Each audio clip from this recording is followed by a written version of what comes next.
और सवाल झारखंड से ही है सर। हेमंत सोरेन की पार्टी ने खटखटाया चुनाव आयोग का दरवाजा, भाजपा की शिकायत कर मांगी परमिशन, कहा गोगो दीदी योजना के तहत पंजीकरण में लोगों से कई विवरण मांगे जा रहे हैं।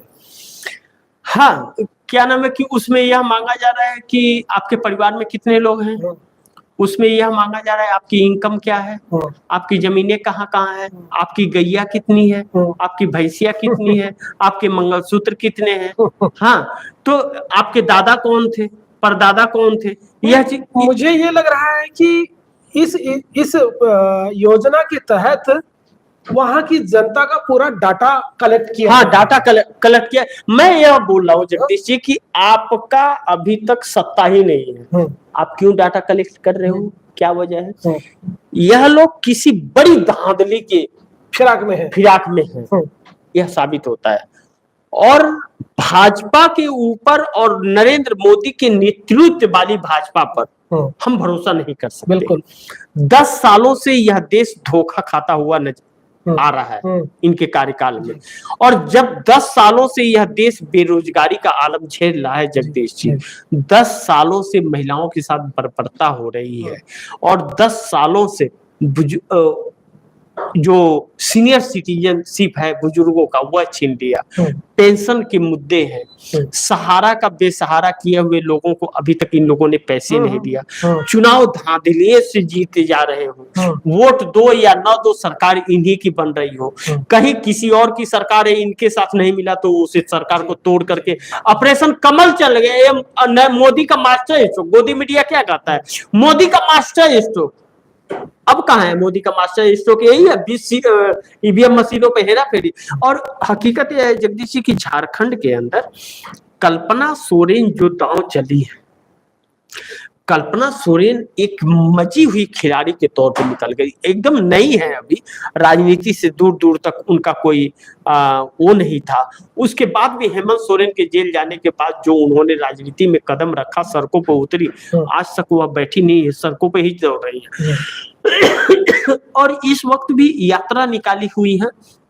एक तो वह अपने जो पार्टी का क्या नाम है कि पार्टी को भी बढ़ाने का प्रयास कर रही है, लोगों के मुद्दों को भी समझने का कोशिश कर रही है, अपनी योजनाओं को भी पहुंचा रही है, वोट भी मांग रही है, और सदस्यता अभियान भी चला रखी है।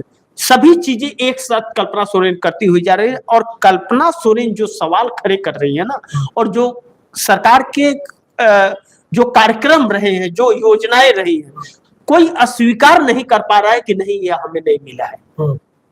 सबसे बड़ी चीज है भारतीय जनता पार्टी क्यों परेशान है। भारतीय जनता पार्टी हेमंत सोरेन से लड़ सकती थी, कल्पना सोरेन से नहीं लड़ पा रही है, और कल्पना सोरेन का तोड़ कोई भारतीय जनता पार्टी के अंदर मिल नहीं रहा है।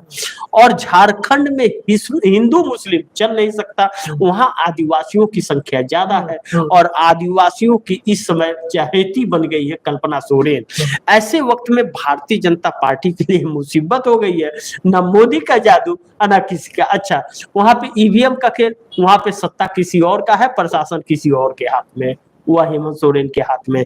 इनकी जुगलबंदी वहां चल नहीं पा रही है, इसीलिए वहां पे जुगलबंदी बन जाए किसी तरह से, इसके प्रयास में हरियाणा में इन लोगों ने प्रयोग किया है, और हरियाणा का प्रयोग इन लोगों को उल्टा पड़ गया है। इसीलिए कहते हैं ना समय जगदीश, जब समय वक्त बुरा होता है तो गधा भी पहलवान हो जाता है। लेकिन बात यहाँ वह नहीं है, बात यहाँ यह है कि इनकी बुद्धि भ्रष्ट हो गई है, विनाशकाली विपरीत बुद्धि भ्रष्ट हो गई है। यह अनाप शनाप कार्य करते हुए नजर आ रहे हैं, और यही अनाप शनाप कार्य इनको ले डूबेगा। लेते हैं अगला सवाल सर। नीतीश चिराग संघ और अब चंद्रबाबू नायडू, जातिगत जनगणना की बढ़ती मांग पर क्या करेगी मोदी सरकार?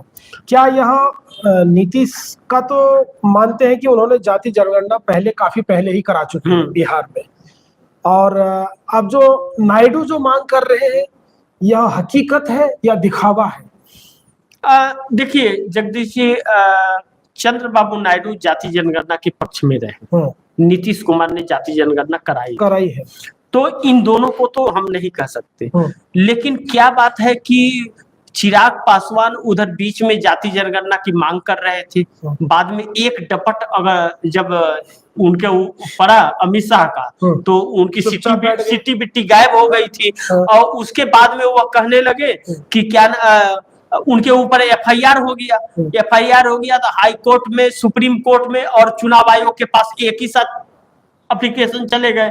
और भारतीय जनता पार्टी के ही लोग कहने लगे कि इनको तो क्या नाम की अपनी संस्था गंवानी पड़ेगी और इनको जेल जाना पड़ेगा, क्योंकि नरेंद्र मोदी का इन लोगों ने विरोध किया। यानी कि ईडी सीबीआई का डर दिखाया गया। हाँ, दिखाया गया कि एक बार तो आपकी पार्टी छीन ही ली है, दोबारा दूसरी बार छीनेंगे तो उसके बाद आप जेल में रहेंगे, बाहर निकल करके आप पार्टी भी नहीं बना पाएंगे।